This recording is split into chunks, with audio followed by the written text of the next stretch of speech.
आज के इस वीडियो में जिस कार के फीचर हम डिस्कस करने जा रहे हैं, मार्केट में उसकी इमेज कुछ हमारे नरेंद्र मोदी जी की तरह है। वाह क्या सीन है। आई मीन परफेक्ट नहीं है वो, बट जो ऑप्शन मार्केट पे मिल रहे हैं ना, उसमें से तो बेस्ट है।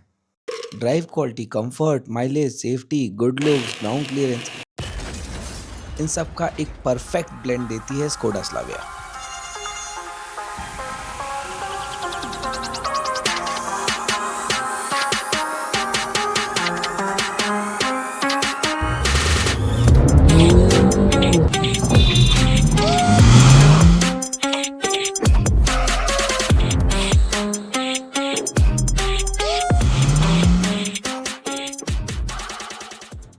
इस फीचर को बिल्कुल भी अंडरस्टिमेट मत करिएगा, स्पेशली अगर आपकी कार में किड्स ट्रेवल करते हैं।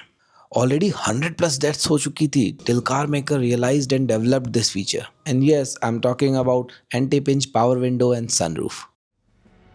यहाँ पे अगर मैं यूएस की बात करूँ तो सिर्फ 2 डेकेड के अंदर 61 बच्चों की डेथ हो चुकी थी और सारी ही डेथ का रीज़न पावर विंडो था। ये इंसिडेंट तेलंगाना का है, जहाँ मात्र 9 साल की बच्ची ने पावर विंडो में दबने से अपनी जान गंवा दी।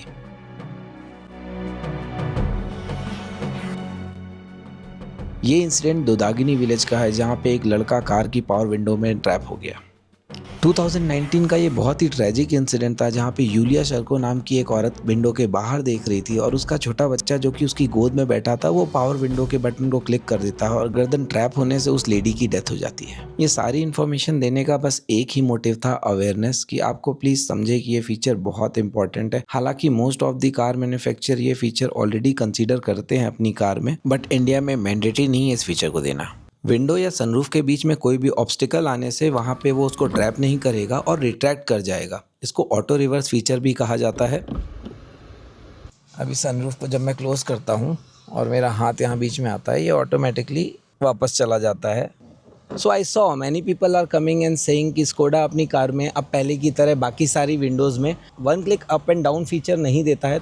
तो मैं आपको डिटेल में बताता हूँ एग्जैक्टली अब ऐसा क्यों हो रहा है। ये कंपनी के लिए एक छोटा सा सॉफ्टवेयर इंप्लीमेंटेशन है, इसके लिए हार्डवेयर की भी रिक्वायरमेंट नहीं है। सेम हार्डवेयर में ये फीचर इंप्लीमेंट किया जाता है। प्रॉब्लम ये नहीं है कि कंपनी दे नहीं सकती, यहाँ पे प्रॉब्लम आती है सेफ्टी की। अगर आपकी विंडो में automatic up and automatic down feature है तो एंटी पिंच फीचर देना मैंडेटरी है। मैंने बताया रिस्क कितने बड़े हैं, बट ये थोड़ा कॉस्टली फीचर है, तो कंपनी कॉस्ट कटिंग करने के लिए 1 touch up and 1 touch down feature को भी रिमूव कर देती है, जिससे उन्हें एंटी पिंच फीचर ना देना पड़े और सेफ्टी भी बनी रहे। यहाँ जैसे मैं एक्सीलेटर को दबाना शुरू करता हूँ ना, एक्सीलेटर के एंड में मतलब फ्लोर होने से पहले एक क्लिक आती है। Let me try to capture the audio. Okay, अभी मैंने पैडल दबा के जो आपको क्लिक सुनाई है, मैं आपको प्रैक्टिकली दिखाता हूँ एग्जैक्टली होता क्या है जब हम उसको प्रेस करते हैं। अभी ये नॉर्मल एक्सेलरेशन है, S6 पे आ गया है, आई मीन 6th गियर पे है, 7 गियर तक जाएगा, DSG है।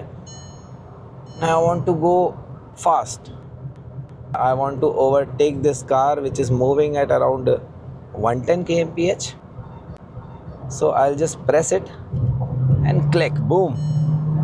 गाड़ी ने ड्रॉप किए हैं 2 गियर डायरेक्टली। अभी ये S6 से S4 पे आ गई है and speed within no time 140+ चली गई है। एक बार मैं ना ये ड्राइव मोड पे भी दिखा देता हूँ। अभी मैं ड्राइव मोड पे हूँ, अभी मैं 7th गियर पे हूँ। गाड़ी ऑलरेडी 115-116 km/h पे चल रही है।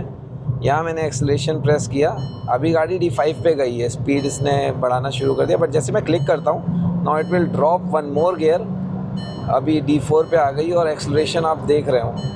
अब ये एक्चुअली बहुत इंटरेस्टिंग फीचर है, but I am sure 90% users को जो ये स्कोडा स्लाविया या VW कार ओन कर रहे हैं उनको ये नहीं पता होगा। Let me know in the comment section if you already know about this feature. ये एक तरह का वाइपर चेंज असिस्ट फीचर है। अभी मेरी गाड़ी स्टार्ट पे है, मैं इसको यहाँ पे ऑफ करता हूँ एंड विद इन 10 सेकेंड, जब तक ये डिस्प्ले ऑफ नहीं होता है, आपको वाइपर आइदर अप और डाउन करना हो। जैसे मैं इसको हिट करता हूँ, ये इस पोजीशन पे आके रुक जाएगा।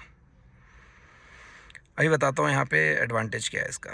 अभी यहाँ से वाइपर को चेंज करना बहुत ही ईजी हो जाता है। दोनों ही wiper within 1 hand reach में आ जाते हैं, तो आपको कोई प्रॉब्लम नहीं होती। और हाँ, विंडशील्ड को क्लीन करना भी थोड़ा सा ईजी हो जाता है, तो ये एक अच्छा फीचर है।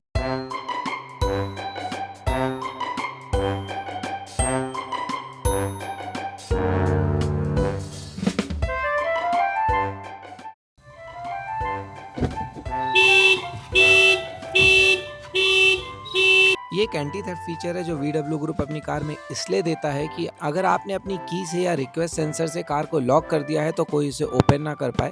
अगर आपने विंडो खुली छोड़ दी है और कोई हाथ डाल के उसे ओपन करने की कोशिश करता है तो अलार्म बजने लगेगा और आप अलार्म्ड हो जाओगे। ये स्कोडा का ऑटोमेटिक ऑन ऑफ फीचर है। ये कोई एक्सक्लूसिव टू स्कोडा फीचर नहीं है, बट स्लाविया में किस तरीके से काम करता है मैं वो दिखाने की कोशिश करूँगा। यहाँ मैंने उसको रुका, अभी इंजन कट हो गया है। अभी जैसे मैं यहाँ पे स्टीयरिंग को हल्का सा भी मूव करता हूँ, गाड़ी वापस से स्टार्ट हो गई है, like this is method number 1। Second method, मैं वापस से गाड़ी को स्टॉप कर रहा हूँ, गाड़ी हॉल्ट पे आते ही इंजन वापस से कट हो जाएगा। अभी मेरा इंजन कट हो गया है। ये जो एक सिंबल आ रहा है ये ऑटोमेटिक ऑन ऑफ अभी वर्क कर रहा है, इसका मतलब, ठीक है। और इसका एक ये भी मतलब है कि मेरी गाड़ी की बैटरी प्रॉपरली चार्ज है, क्योंकि ये बैकग्राउंड में चेक करता रहता है। अगर बैटरी चार्ज नहीं है तो उस टाइम पे ये इंजन को कट नहीं करता है, क्योंकि फिर सेल्फ लेते टाइम बैटरी पे लोड पड़ता है। यहाँ पे देखिए मैंने इसकी सेटिंग को अभी ऑन कर रखा है, ऑटोमेटिक ऑन है। यहाँ से इसको टॉगल भी कर सकते हैं। तो अभी मेरे केस में ये ऑन कंडीशन पे, यहाँ पे एक्टिवेटेड का सिंबल आएगा जब मैं इसको ऑन रखूँगा।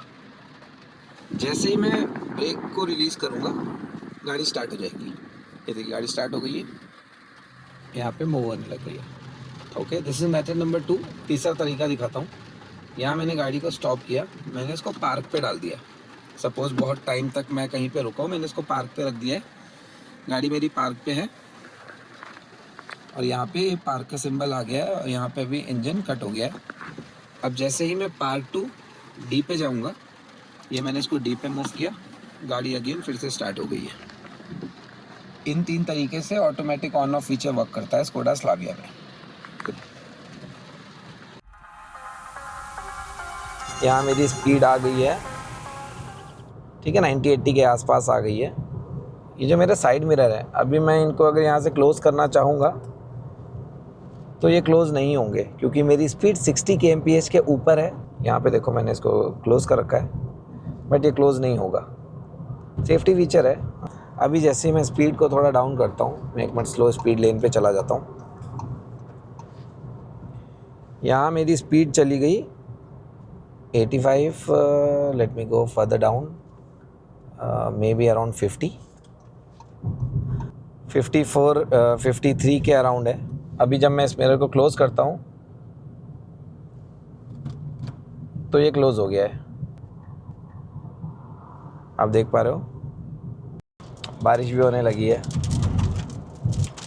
Weather is actually good. अभी ऑलरेडी दिख गया है तो बता देता हूँ कि ऑटोमेटिक वाइपर इसमें काफ़ी अच्छे वर्क करते हैं। इस गाड़ी को यूज़ करते करते मुझे अराउंड 1.4 ईयर हो गया है। ऑलमोस्ट हर टाइम पे वर्क करते हैं। हाँ, जब गाड़ी खड़ी रहती है और स्टार्ट करता हूँ ना, तो फर्स्ट टाइम पे मुझे मैनुअली आइदर ये क्लिक चेंज करनी पड़ती है, एक बार इसको प्रेस करना पड़ता है।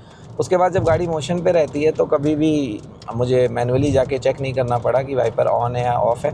जैसे आप पे कितनी बारिश हो रही है उसके अकॉर्डिंग जो ये स्पीड को चेंज करता है ना, वो बहुत ही एक्यूरेट है। मतलब मैं मैनुअली भी करता तो मैं वैसी ही स्पीड रखता वाइपर की जैसे ये ऑटोमेटिकली कर रहा है। तो it's a good feature to have.